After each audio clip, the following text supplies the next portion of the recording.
Kung sa emergency powers lang yung para kay Pangulo, you think it's really time na ipasa nyo na today, ibagay na to sa Hindi ko alam kung ano yun. Anong emergency powers tungkol sa... excise tax. Parang may balak naman talaga. Alright, thank you, ma'am. Although ako, ang kinatatakutan ko, ang nakita natin sa BOC, sang-ayon ako kasi umaabot na, papalo na ng 110 ang kada litro. Saksakan ng mahal. Ang ating mga marginal farmers, higit sa lahat ng ating mga marginal fisher folk, ang mga single family household talagang umiiyak na. Ang problema kaluhang sa excise tax, unang-una, napakalaki ng mawawala. Ang bilang ng ating BOC ay nasa 260 billion. Kung hihintuin ngayon, halimbawa, may 137 billion na mawala.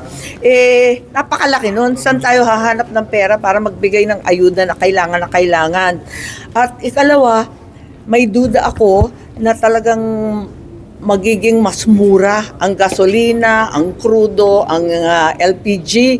Kasi ang nakikinabang sa excise tax ay yung mga importer, yung mismong nagbabayad ng excise tax.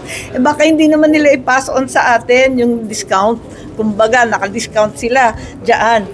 Kaya nga, sinasabi ko, kahit komplikado yung sistema ng input-output, baka noon mas mainam na yung VAT na lang para point of sale.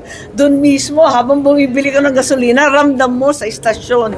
Samantalang ito, baka yung dambuhalang korporasyon lang ang makinabang sa excise tax. Yun.